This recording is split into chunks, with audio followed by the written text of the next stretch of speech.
And now, a Native Podcast with Matt and Zach.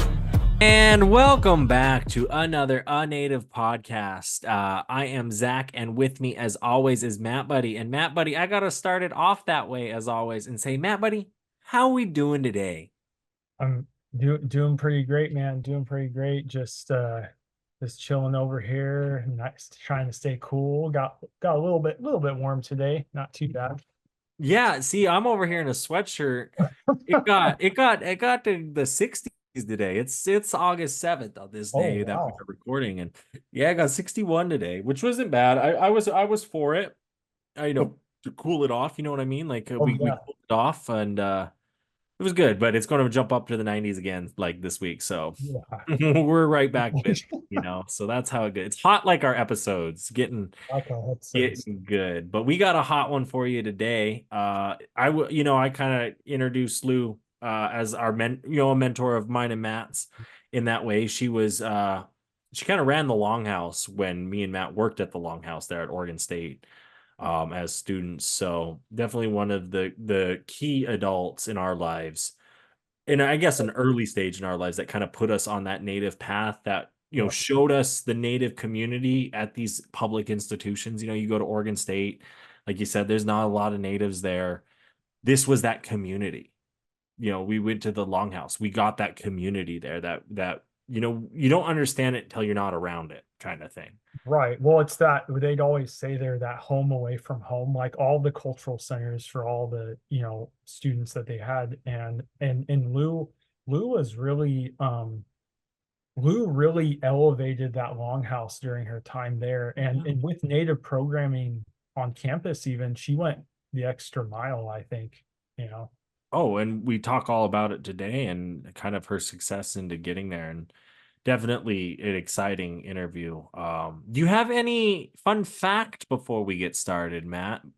Did you have fact? Well, in big news here, the Pine Ridge Reservation had a shooting at the annual Oglala Lakota Nation powwow this first weekend in August here.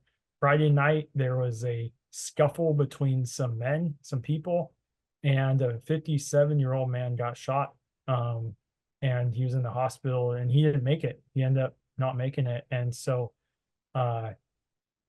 just it's unfortunate they didn't have any more dancing that night, but they continued the powwow the rest of the weekend, and probably did some prayers and honorings, I'm sure, in his remembrance. But no, they did, and I don't know if you saw the article, but he did. It was a 15-year-old boy was the shooter, and he was actually going to shoot the guy who died, his son. Oh wow. Who was another 15-year-old boy. He jumped in the way defending him. Wow. So that's so it was kind of one of those, and so that's why I think it was isolated. We still should be shooting each other, guys. Got to be better than that. That's the white people thing. No, I'm just kidding. But like, we got a gun safety, man. Powwow's no place for that. When you go to the powwow, it's like going to church in that way. You got to be respectful. Oh right? yeah. You do that stuff elsewhere. A lot of powwows, if you've noticed, they always have the sign like no guns, weapons, gang insignia, drugs, alcohol. It's a very, keep it pure, keep it good energy. Exactly. Well, you're celebrating the culture, and do that. That's what you're there for. You're not there to fight. You see that, like we've seen it at our powwows, families fighting each other. It's not what we're there for. Go fight at the boxing ring. We're here to here to celebrate. But that's not what we're talking about today. See, that's what we do. Me and Matt get off rambling. We do that. We're here to talk with Lou, and we want to drop that for you. So please tune in now to Lou. And we'd like to welcome Luhui Whitebear on today's podcast episode. Lou she was mine and Matt's, I guess, mentor, peer facilitator at the Longhouse there at Oregon State. When we and Matt were working together at Oregon State, Lou has been, I guess, kind of a pinnacle. One of the people I think we hold on a pedestal of, like, who helped teach us the Native stuff in the beginning. That kind of, I think, it got me interested. Being where I was in my development age, being young, not necessarily growing up in the urban setting, and then getting to be, the native, figuring that out, going to Oregon State, finding the longhouse, getting connected. So I have Reno at MSUB. I always shout her out. I know Matt has a few professors he likes to shout out, so definitely exciting to have you on today. If you want to just introduce yourself and tell us a little bit about what you do, that'd be great. Yeah, sure. Well, Haku, everyone. My name's Luhui Whitebear. I go by Lou. I'm enrolled with the coastal band of the Chumash Nation. I also have Aztec and Cochimi ancestry. And I spent most of my life in Oregon, though, with my stepdad's people, the Siletz tribe, over on the coast from where I'm situated at Oregon State University. I am an assistant professor and the coordinator of Indigenous Studies at OSU now, and but I started at the Kaguik Mana Ina House when I came over here, and I could talk a little bit more about that later when I came over from working for the Grand Ronde Tribes. But I've been in the role in Indigenous Studies going on 3 years this fall, but I was doing both that in the center, the director of the center for a couple of years too, and I've just been out of there for about a year, a little bit over a year. Sweet, cool. So before that, kind of like you said, what work have you done prior to working to get to, I guess, where you were at, right? It took a lot to get to. Did you work with tribes, with your tribe, with Grand or Siletz? Yeah, well, I did work with Celeste when I was an undergrad at OSU. I'm a four-time OSU alumni. Nice. So I have 2 bachelor's degrees that I earned like 10 years apart from each other. And my first degree was in ethnic studies here at OSU, and so that really helped me like understand our people's experiences, like the reasons why we have all the disparities, and understand like what's going on, like the historic reason why we experience what we experience as Indigenous people, as tribal nations. And I used to hate history in K-12, like it was my least favorite subject, and I get arguments all the time with teachers and peers, and even in elementary school. So when I found ethnic studies, it made me really love learning history and understanding the context of the conditions that we live in now, like how we got here, where we're at, and like help me understand why the fight for our ways that I grew up with and was so important, and understanding the legal stuff behind that. Because I just knew that was just something we did as kids, and something like my parents' generation did, so we can have what we have. But then I learned about all the stuff behind it. And so that was like my introduction to like higher education, was as a first generation college student. I was the first person in our house to graduate high school even. And so it was kind of a journey for me. And after was working on I was working on both my degrees. I was a dual degree student. And was also working on a bachelor's degree in anthropology. And when I was doing my internship actually for ethnic studies is when I worked for Siletz for the culture department, and got to do some really cool archival work with them, and helped do some stuff with their NAG profiles, like all the photos they were getting from places all over the country, and learn more about like the importance of NAGPRA, and just how much of our stuff is out there in general as Native people still, even to this day, that's still locked up in boxes, like our ancestors, and the things that they shouldn't have that were disturbed and taken. And so I did that, and then I was working on my anthropology degree, finishing that up. I had a couple of really good mentors, Dr. Kurt Peters in ethnic studies, who taught the Native studies classes, and then Dr. Deanna Kingston, who taught the Native classes in anthropology. And so they were really, in the academic sense, really helped me out in figuring out like, oh, cool, like there's Native people to learn from in higher ed. I never thought about that before. Then I found out I was pregnant with my oldest child, and ended up being like, I'm gonna have to be responsible for a human being, and ended up applying for a job over with the Confederated Tribes of Grand Ronde, which is the other tribe whose land OSU is situated on.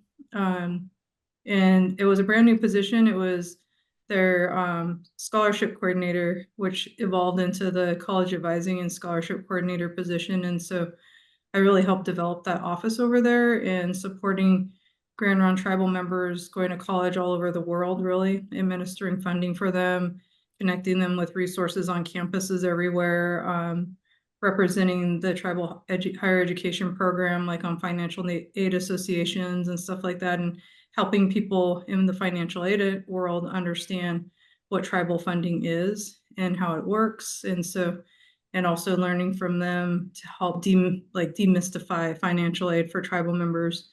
And so I was working with students all the way in middle school, thinking about what their futures were, all the way to elders going back to school, and people working on everything from like technical degrees to doctorates. And so I have a lot of connections with a lot of the people I work with there. And I always told everybody, you know, like, it's never too late to go back to school and all of that kind of stuff. And so I ended up taking my own advice and finishing my anthropology degree through eCampus at OSU.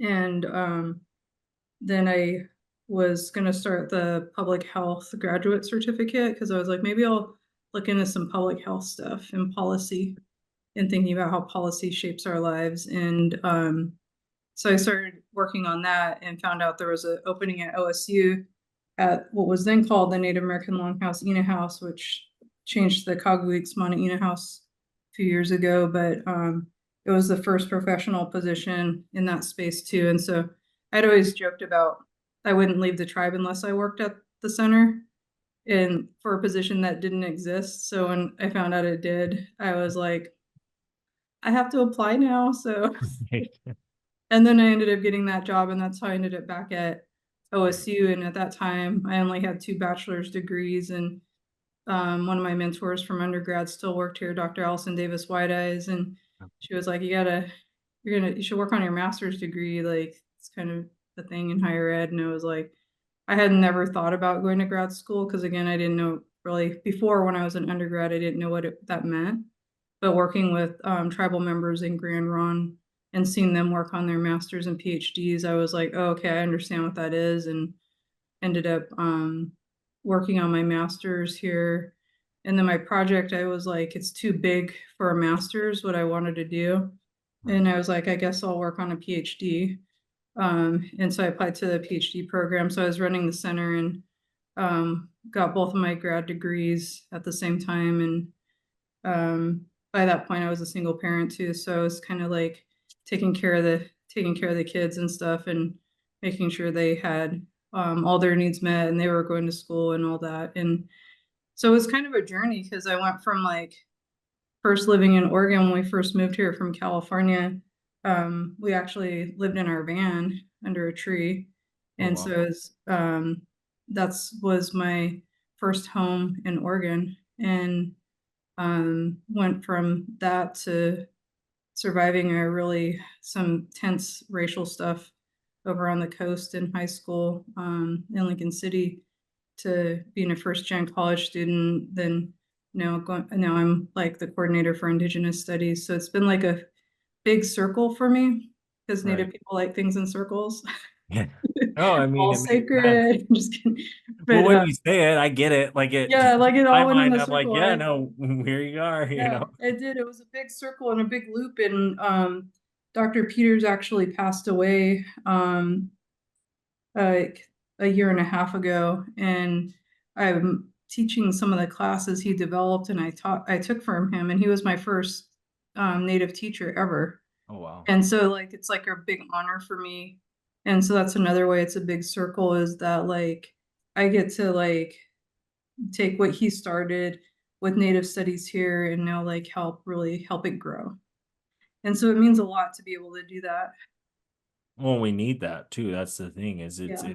it's a role in our community. I guess it didn't click to me when I was going to school at Oregon State quite yet. But when I came home back to Montana, that first semester, I took a Native American 101 class, because at Montana State Billings, you have to, like, that's like it's part of the diversity, like, to graduate, Awesome.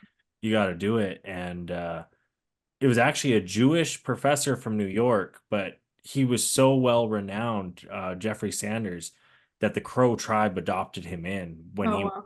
like done. He was towards the end of his years. He only had like 3 left when I was there, but like he got me so interested in it that I was like, I need, this is who I am. Like I realized that at a young age. I was glad I realized that, but you're right, where it's like you need those people, and then how can you give back? And that's part of this podcast. Me and Matt. It's like we have this knowledge that almost kind of goes untapped sometimes, and it's like, Right. how can we share these stories, share these experiences with everybody? Because Indian country's small, and Mhm. if we work together like we have been, and we have seen that, and I think since Standing Rock we really have seen a greater unification on a national level of natives, and it's good. I like it. Mhm. Yeah, I think too, Lou, you're mentioning going in circles. I know I've been on my own circles in the education, higher ed, with when I transferred or went out to Montana State and ended up transferring back to OSU.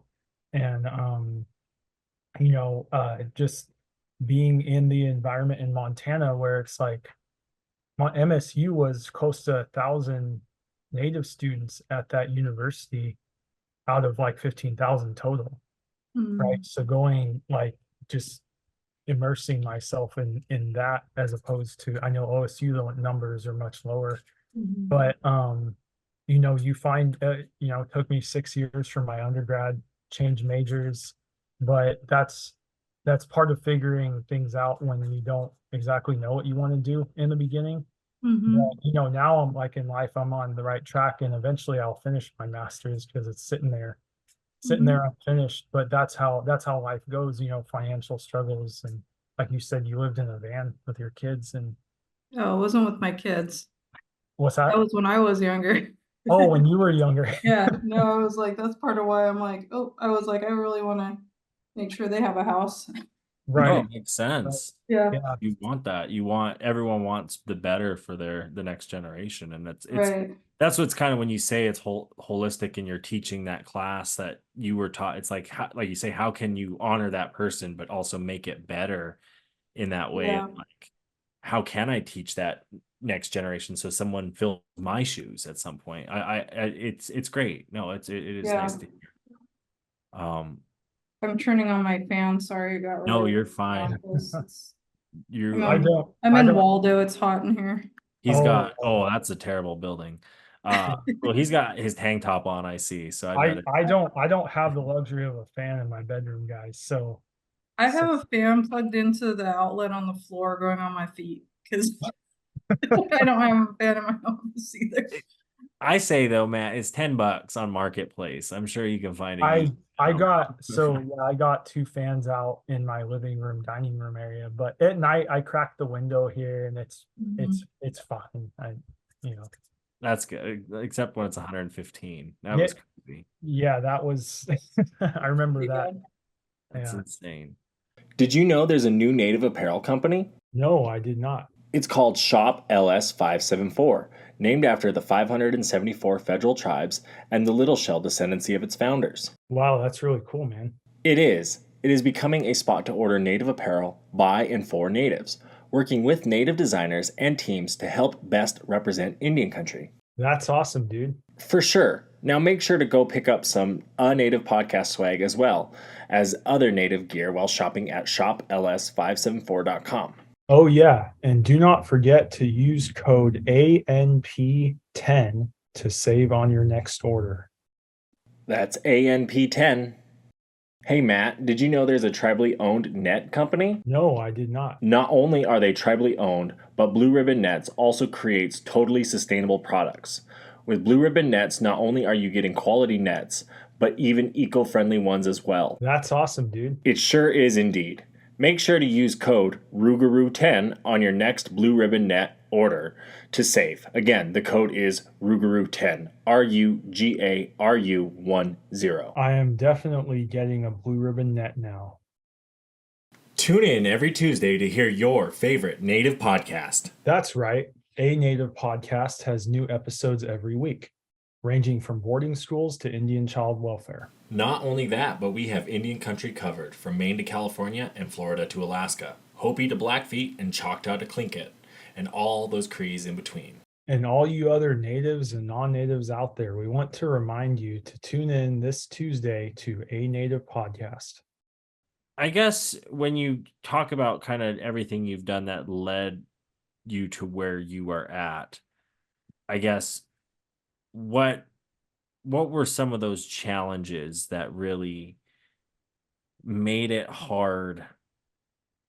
I'm trying to think of the way to kind of word this, that like, not just that, like, I get, yeah, you were raising your kids going through school, but I guess were there ever moments that you wanted to quit, that it was just like, I'm done, it's not worth it? Or how did you persevere through those? Because obviously you have. Yeah.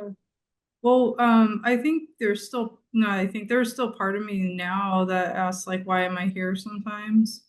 Because it Right. gets hard. Like I've been back at OSU for 11 years, Mhm. like in a professional capacity next month, um and sometimes I'm still like, what am I doing? Like when I came back to OSU, when I came to OSU in undergrad, I came from going to school in Lincoln City, and so it's like not diverse over there. Even it was even way less back then than it is now. And so coming here, I was like, wow, there's all these like people of color. There's a Native center. I can find friends and stuff like that. I found like women of color through my sorority and everything like that. And so it was kind of like I found community here. And then when I went to Grand Ron, I mean, you're at the tribe. Like I was really involved with like their language school for my kids and like learning Chinakwawa and pulled with their canoe family and learned songs and stuff. Like I was really involved over there. And then I came back and I was like, it was like a culture shock again. And I was like, whoa, like this was a mistake. Like, okay, I got to calm down. And I remember being in the Ina house and just like watching everybody walk by through the window. And I was like, I really don't think I belong here. Like, what did I do? And that was really hard because I really wanted to be there. And I love the center and working with students and everything like that. It was a huge shift back into not that, not in the romanticized way that tribal communities are not like in this century or anything like that, but um it felt like the colonized world feels a little bit different when you're coming from like being around the people. And so it was really hard. I'd say that that's still something I face even now, even like in my capacity here, where it gets like, why can't people just understand like things, and respect like whose land they're on? And so it's kind of, it gets to be a lot, especially because like I live a really ceremony life too. So I go to things throughout the year, and there's certain I don't usually disclose all of those things, like on things that are out to the public out of like just privacy, but Right. I'm pretty involved with some, like a lot of the things that I've grown up with, and um, both locally and like in other senses as well. And so that's where it's just finding that balance. And also like being on a predominantly white institution, which means, for people that don't know what that means the majority of students are white, and the majority of faculty and staff are as well. There's a lot more Indigenous faculty and staff than there has been in the past, especially when I was in college. So there's been a lot of growth, but still like higher education wasn't developed for people of color. It definitely was not developed for Native people. It was not developed for women. And so when you have all these shared identities, like I'm a woman, I'm Native, woman of color, single parent, there's all these barriers that are already in place by design that show up in the way that you get treated. And so, for example, like I used to get passed up for opportunities professionally because people were like, well, we didn't think you'd want to do that because you're a parent, or we didn't think you'd be able to go on this conference trip because you're a single parent. I'm like, well, I could have found somebody to watch my kids, like, or why can't I bring them with me, And so there's like those pieces where those parts I think I've worked through a lot of those and built relationships here, but it still exists to an extent. And like people still think I'm a student. My daughter's going to school here. My daughter's going to OSU now, Matt. Oh, Like, wow. Oh, That's Sarah, can you crazy. believe Yeah. that? I, She's yeah, gonna I be remember coming into the Longhouse. Yeah. yeah, she was so little, and Yeah. like she's gonna be a first year, and I took her to her start session, and it was the one that was for Black and Indigenous students, and Oh, cool. one of the students that was going to school here was like, "Oh, are you a transfer student?" Oh, yeah. And I was like, "Actually, I'm a professor," and then she got really embarrassed, right? You know what I mean? Yeah, Because because a freshman. Yeah. people don't like view me as like a professor, and No. even still, and it's funny because I'm like I'm kind of used to that and at this point, but it's also like it's sad that people can't look at people like me or people like us and be like, oh, that's a professor, or like being a coordinator for a program, or like even when I was director of the center, like being a building director, you know what I mean? Right. Like Well, I think sometimes too. I mean, you could look like a young student too, though. I could see that. You're a freshman too. I could see that confusion. me, a freshman? No, Yeah. but like a Yeah. transfer, it Yeah. did switch to transfer student. People did used to just think I was oh my God. Yeah. blanket student. Now Yeah. I'm a transfer one. I look Oh, older. yeah. It's That's Well, because good. my hair came back like grayer from when I did Oh, for my well, chemo. I And got, I he's don't know got if you can see it. I got gray oh yeah, hair I could too. kind of see it. Yeah. So I think that's part of it. They're like, oh, you have gray hair, so you must be a transfer student. Yeah. I That's the think stress from everything. Yeah. No, I don't know. the indicator when I was going there was the freshmen wore the lanyards on their neck. Yeah. So Yeah. definitely not a first year.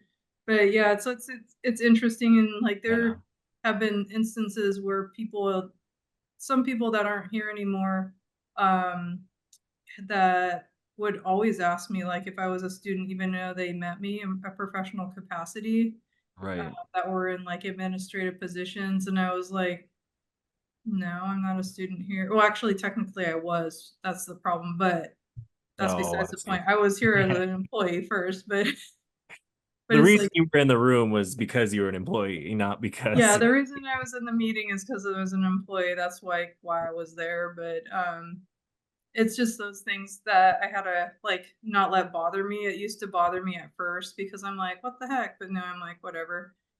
It's just their issue that they can't view us as capable of like having a PhD, and yeah. you know what I mean? And I'm just like, yeah, I made it through your system. During the pandemic, I defended in spring of 2020.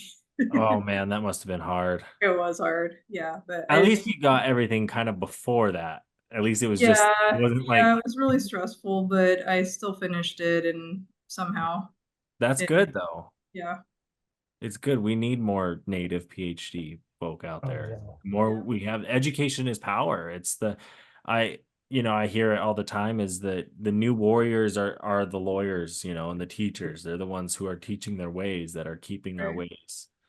Well, this is why also it's important too, is because if you think about things that are important to our people, like protecting our sites, our waters, our medicines, Yeah. our identities, our economies, like addressing healthcare stuff, like all of these things that are like super important to Native people, are impacted by like law and policy. Oh yeah. And so the things that get cited for law and policy are things that are peer reviewed published. And I didn't understand what that meant until I started publishing. And I was like, this is actually really important that we have more people that are publishing like that. Like, which I have issues with the accessibility, like, because I don't like it when things are behind paywalls. Yeah. And I don't like having to use words that nobody uses outside of academia. I was like, nobody uses that word in the community. So I would explain it different, like if I'm having a conversation, then how the requirements of the performance of having a doctorate degree, what that means, how you write. But those things that get published are the things that get cited for law and policy. And so that's where right now where I'm really trying to like zero in with my own publishing to make sure that there's material out there, one, that other Native students can that they can cite, Native people that are talking about like activism and site protection and identity and like we've always been super awesome. Like this isn't new. We're just cool. But Right. Yeah. with our resistance and stuff like that, especially women, and how we've been erased historically from that. But so that was priority for me because when I was in grad school, even when I was in undergrad, there wasn't a lot of people to cite. There's way more now. Um, and then it turns into like, what about with California natives that have been impacted by the missions? You know what I mean? And that's a big deal, like being able to defend our identities and our places because so many of our tribes don't have federal recognition. And so then somebody else is defining all this for you in academia. And so yeah. it becomes like this, almost like this paper battle going on with that. And then being able to like send that into like NOAA or sending it into like the BLM or whoever like is using these things, the Forest Service, all these things that we're publishing find their way in those spaces. And I had no idea. And I was like, now that I know, I was like, now I have a responsibility because I did make my way through that system so I can do stuff like that. It wasn't ever about like, I just wanted to be Dr. Whitebear. It's more about like, how can I use this for our people? And so that's how I've been able to find a way now, besides teaching and like mentoring on campus. No, it's huge. We encountered an issue one time because of that, because there was a lack of data, because there wasn't as many. With they did a cell phone study on native use of cell phones, and it was like 90% of natives are active on social media using cell phones, this and that. And it was a study that was done in the I-5 corridor.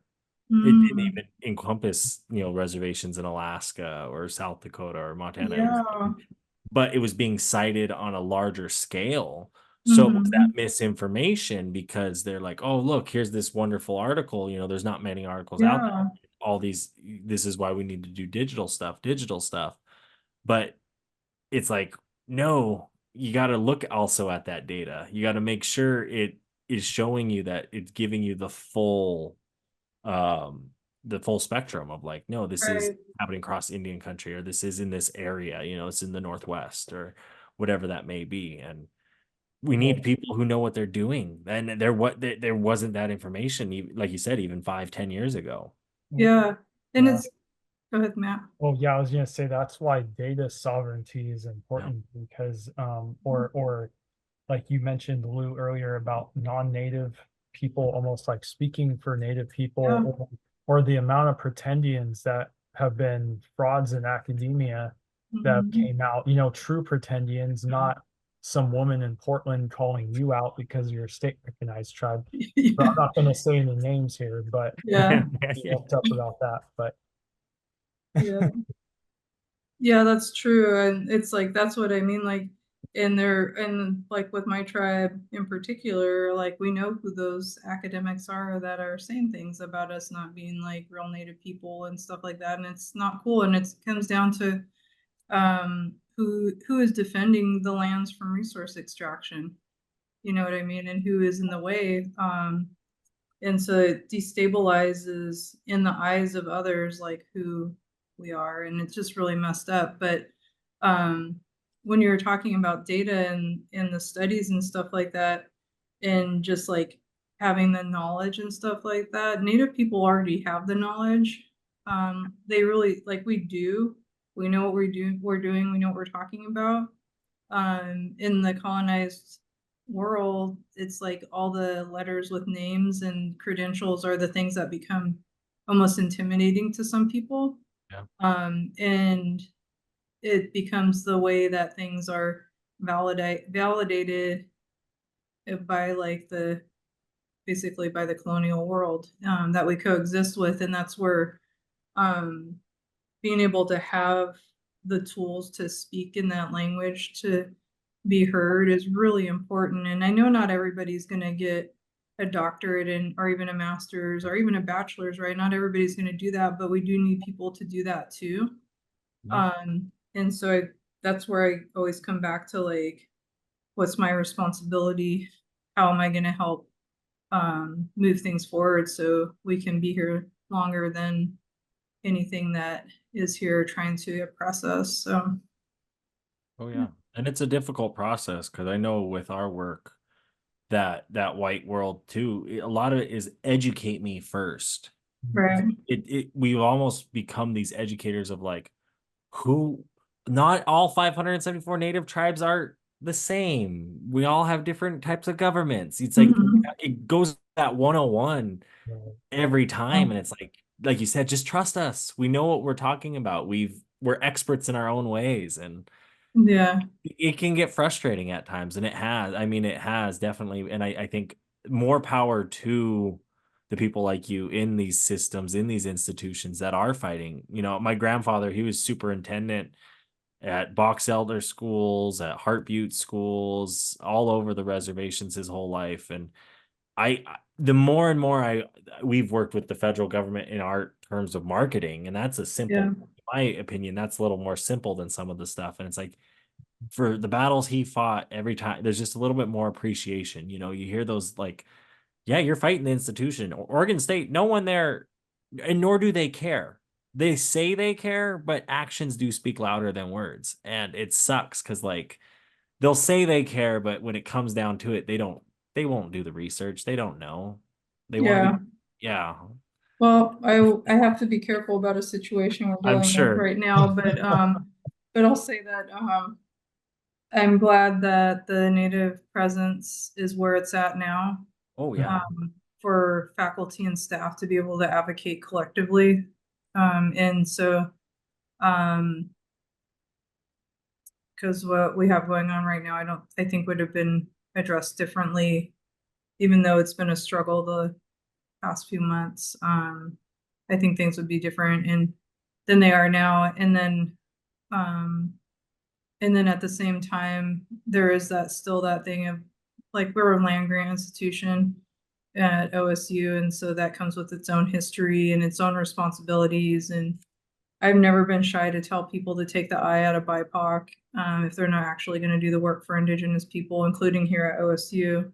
And just really being like, well, you said this, in your land acknowledgement. So like you said you were going to do these commitments. So like Yeah. we're here now to like see it through. Like, and if you're not, then you need to not say those things anymore. And so Oh, yeah. it can be really political in some senses with that, especially when pushing for institutional change. A lot has happened actually since 2020 here at OSU. Like the amount of support for Native students has increased so much. The amount of faculty has increased and is growing. And also some of the things that are coming down the path that'll be in place in the next couple of years too, that will really help. And then we have stuff like we're dealing with right now that kind of like set us back big time. Mm. And so that's where it kind of like in some ways, but I think that things will work out in the long run. But it's a lot of work and stuff like that. And so yeah, that's my long way of saying things get kind of interesting. But yeah, it's Oh, it is. Yeah. I like kind of like what you're saying. You know, you see the Haudenosaunee, they're going to represent themselves in lacrosse Yeah. in 2028 down in LA. Yeah. What does that mean? Yeah, That it's the amazing. world is recognizing a native nation within the Yeah. US. So that's sovereignty being Yeah. expressed. You know, that what are the larger Yeah. outcomes of something like that? Right. So Right. no, and like you say, land acknowledgement, all that, the land back movement. We're in an interesting time because like I live on the reservation here in Wolf Point, but I own my own home.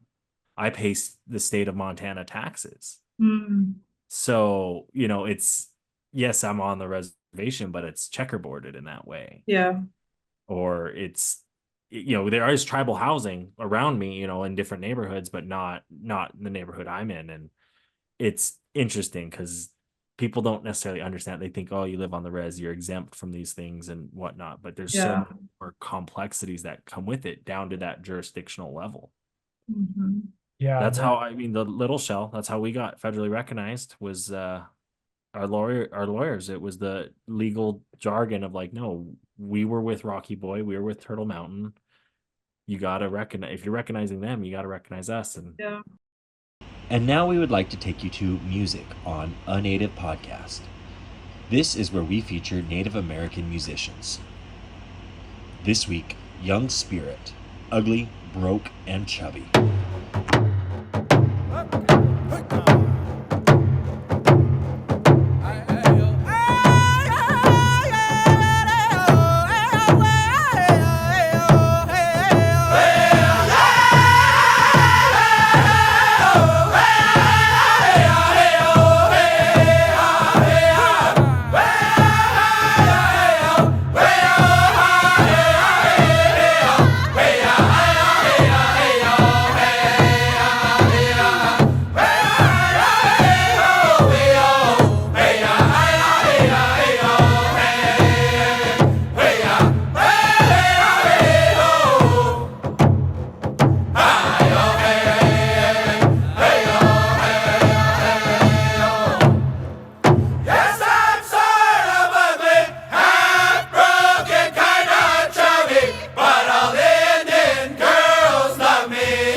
Hey!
that way.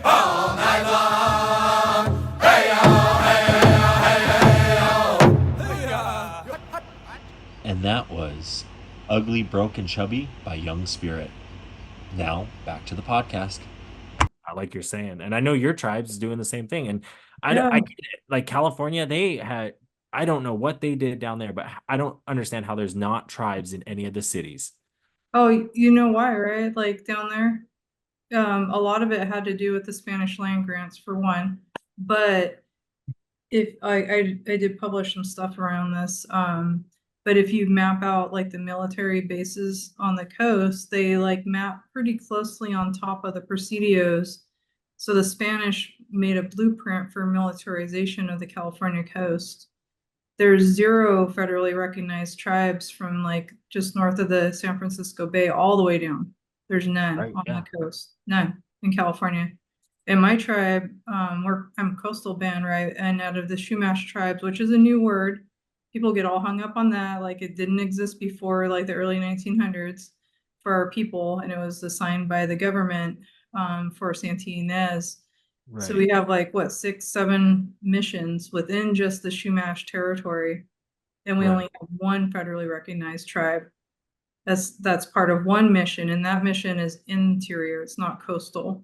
Mm. And so Santa Ynez is in the valley side. It's not like in the San Fernando Valley, but like that little valley, Right. on the other side of the mountains from the ocean.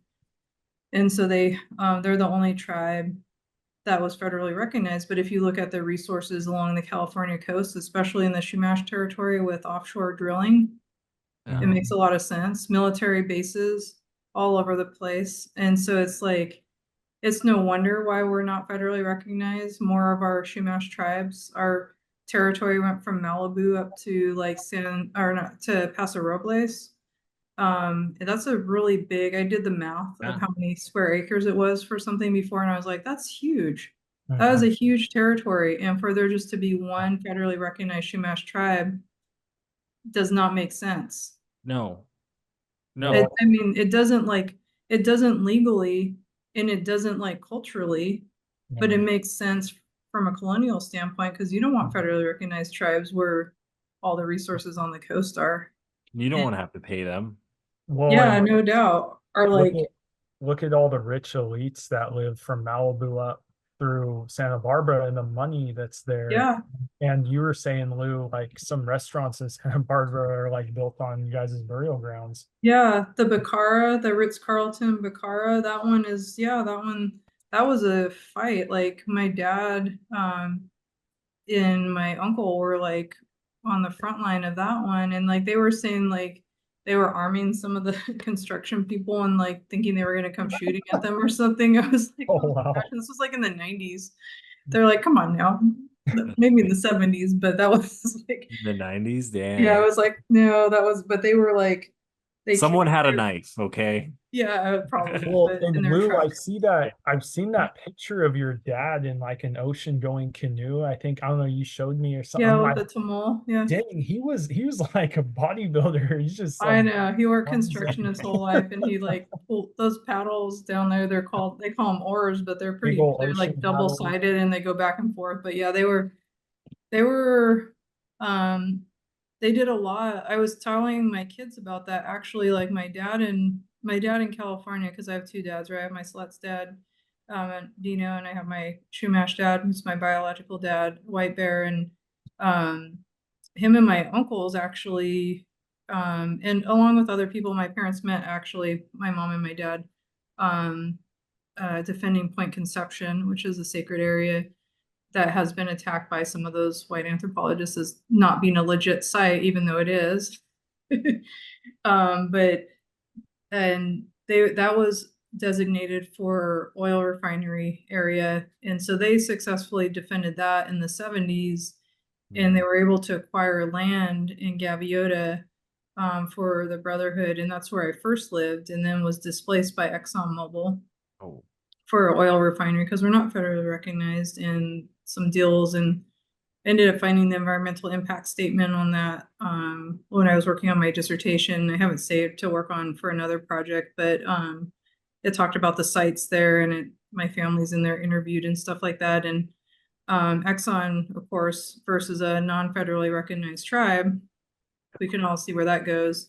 And so that's how we ended up in northern Chumash territory on the interior in San Luis Obispo County. And but as a result, our tribe had land just a little bit farther south in Gaviota too, which ended up this controversy of and some taxes, and it ended up being bought, but we're in the process, like the tribe is in the process of getting that back. So it's like this another circle, right, of land back. So I was telling my kids, I was like, your Papa Bear was like all about land back before land back was a saying. Right. And That's now our awesome, tribe's though. about to get that land back again and stuff like that. And so That's good. that same land that he helped and my uncles helped with. And so it's really cool to see that happen. And so again, if you're from a tribe that's not federally recognized and you're still able to do these under the understanding of what sovereignty means and where your people have been, and like it's no secret, like Chumash people are hecka mixed because of Spanish colonization. But that doesn't take away our ancestors and who we are in that sense, or the fact that like our families still live there and have lived there before Spain ever got there.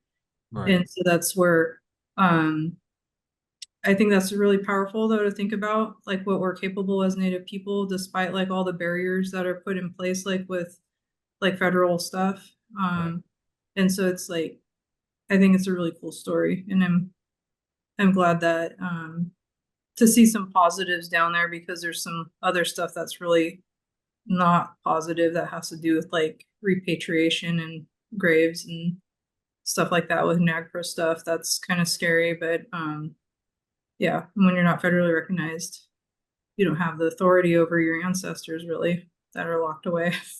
No, And it's crazy. it is. It's bananas. It's like weird. You know what I mean? And Oh, it's yeah. weird that somebody else would want to claim your ancestors too. No, and so the little shell, we just got back, and it was interesting seeing that in 2019 getting federally recognized, in even just the last 5 years of change within Right. the tribe. But we had, I think it was a museum in London or something, shipped back a boy. They had a baby, my like a gosh. 3-year-old native boy. That's It's like, so what are you gonna do gross. with Why? bones? What are you going to do with bones in a museum? You know, like it's a It doesn't make any kid. sense. No, it doesn't, and it bugs me, and it's upsetting because it's like that's somebody's kid. Like, just ship them away, take them to Europe, whatever. And Oh but gosh. they had a burial ceremony for him, and they laid That's him good. on, because we're slowly getting some land back, like here and there. And one of the hills in Great Falls, Hill 57 is what it's called, and we actually built our arbor Mm. our powwow this summer. It's going to be there. It's the first the 24th 25th of August, that weekend, Saturday, Sunday. And it's kind of slowly becoming a big urban, Great Falls, Montana, people come into it, so it'll be cool. It's exciting. And they buried the boy, I believe, up there on Hill 57 as well, just because like he's home. That's good. Oh my gosh, how sad though. Oh, well, have you Yeah. seen some of the boarding school statistics? There was what, Yeah. 970, I think, It's so was the sad. number. Well, I always feel weird because I go over to Chamawa Health Center now, right here. And I always feel weird thinking about to the side where their cemetery stuff is. Like, There's a cemetery at a school. it's Just Yeah. say that in the same sentence. it's Well, wild. it's like, and it's by design. The only schools with cemeteries by design. I can't remember who did that on social media, but I was like, man, that's a really good one. I was like, dang. Right. I Or was the like, one with that's the so true. I was like, oh, but the kids are the ones who buried each other too in those schools. They're the ones who made the tombstones. That's what they're called, right? The grave markers. I think Yeah, they're so. the ones who made those because they were learning how to do like concrete and brickwork and all that kind of stuff. And I was just like, oh my gosh, that's so sad that they were like kids burying each other in those schools. And yeah, and that's not to mention like the California missions, like how many graves are there. It's like unbelievable to think With the about, like, Spanish too. yeah. Yeah, it's like that's a whole nother level of like institutional, like uh that was Catholic or death. Yeah. There was no, hey, we'll try and beat it out of you. It was No, it or die. it was, yeah, it is. It's sad to even go back there still. And like every time I go to Santa Barbara, I stop by the mission with my kids, and we have our stops to like say hi, we're home. And then we always stop there and um, do an offering in the cemetery and stuff like that. Cause there's still a lot of, there's not all of them are marked even there. And so it's kind of, yeah, all the missions are like that. That's why I was like, it's just, that's the thing with the California history that people don't understand, like how different it is because of that mission system. And they think it just stopped in San Diego or it started there. I was like, the mission started in Baja. That was not a separate like project. It was the same thing. That's why some of my Cochimi ancestors from Baja, for example. And so that's where you see the whole system all together, and it's so many in the way that people were moved and exploited all across the Californias. Well, there was a trail of tears from Northern California to Oklahoma. People don't even Yeah, know that yeah, like, exactly. like Yeah, all the things, the ones even in Oregon are the like from Table Rock to Grand Ronde or up the Right. coast, Up the like coast. up the entire coast from the Rogue, and or Yeah. the people from over in the Burns area getting marched to Yakima, you know what I mean? Those Oh, yeah. Paiutes and stuff like that. And so it's like if you look at all the way that our people have been shifted around and moved, it's just like, and also what we've survived, there's just like it's a lot to think about. And that's why I think for me, like I teach about all this stuff in classes, right? Everybody's like, man, your classes are way more depressing than I thought they'd be.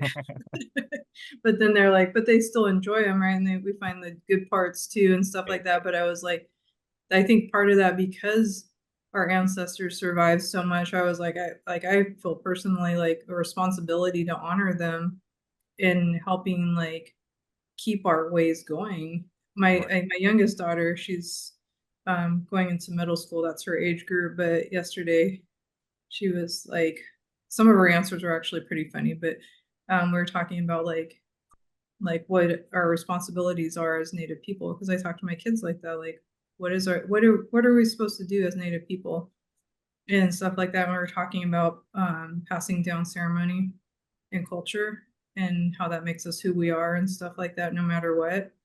And it's really cool that she gets it as young as she is and stuff like that, because I've always talked to her in that way. And so that's why I was like, and I told her, and then someday, what are you going to do? She's like, I'm going to pass it down to my kids and people I know. And so it was like, that's cool that she already has that in her mind. Like, that's how she's viewing it too. Like, because that's what they did for us to be here today, our ancestors. And so that's where I was a thinking. very indigenous mindset. You're teaching her to think indigenous too in that way. Like people don't understand that. Like, I feel like the white world's very now. It's very, we want results now, where the native world is no, think about it in 2-3 generations. Yeah. Will your grandkids be able to see that polar bear? You know, it is, I think, more, it's good. It's good to hear. Yeah, it's cool. That's one of the things my mom things that I like. And then it's interesting too, because with the situation going on campus right now, I was like, I think like what you're saying, like from a colonized mindset, whether or not somebody's white or another person of color, that colonized mindset is like, oh, that sounds so romanticized when you talk like that. I was like, actually, no, like I live it though. That's like, this is what it means to me, how I was raised. That's what it means to be that's what makes us who we are. And so with the situation we're dealing with right now, I had to like pull this one comment I made was like, you all think I just talk about this kind of stuff in class. I was like, no, this is my entire life. And if you're like infringing on our rights, I was like, I'm gonna have to say something and you're not gonna like it. And they didn't, but they're paying attention now. But but it's like it's that's what you gotta is like you have to, or else who else will? When you live it too, that's the other thing is people don't realize as native people, if you work with natives within Indian country as the whole realm, you are like you're there, like you're saying, like you got to get it, like you understand it. It's Yeah. And for us, like we live in Corvallis, right? We're like an hour away from both the tribes over here, Mhm. and so it's like we still go to stuff over Yeah. over that way, but at the same time, it's like that doesn't mean you can't live it. You know what I mean? Right. Within your own homes and like with the community that you build and stuff like that, and so it's kind of it's um it's an interesting life for sure, and a lot of people are like I said, they think it's like this romanticized thing that you just talk about in classes, and I'm like, no, actually. No. And it's like it's serious business for us. And we also like to make a lot of jokes along the way and laugh. So Right. No, yeah, I've never met a native that doesn't like to laugh or I joke. Yeah, like explain to the vegans why we weren't all vegans and still are not all vegans. oh my gosh, don't get me started, Matt. Why are you getting me down this path? Don't Here you get go. him started. Yeah. He did a vegan diet for a month, but No, I I'll- did a cleanse detox. That's the only way I believe in it short term, but not full time. but I What bet do we you could. do? What do you do with all the like we're in the Pacific Northwest. What about the first salmon stories? Like, I do you have like a relationship with those animals, right? Or like all the other first foods and The bison, yeah, the that's yeah, like fly. I've gone into some pretty Matt knows he's heard me talk about this with people, some discussions about our responsibilities to each other and Yeah. like the gift of like life that Oh, they yeah. give and stuff like that, and like our responsibilities to them and stuff like that. It's like, yeah, it's so weird, like for people to be like, no, you're not allowed to. well, it's kind of like even to this day, we're living in this modern world, living in two worlds, as we say. And Zach and I, we like the outdoors. We go hunting, fishing, and it's like he'll like give me deer meat from the deer he shot or like trade me. And like my friend Joseph at Grand Island's like, we're like still doing that to some extent. Like Yeah, we're Oh, trading, we're exchanging whatever, he's got salmon, yeah. I've got bison in the freezer, stuff like that. No, And, it's cool. It is cool. But I bet we could probably talk for hours and hours. And I know Lou, you're busy. Matt, I know you got things to go. We've been going for a good while now.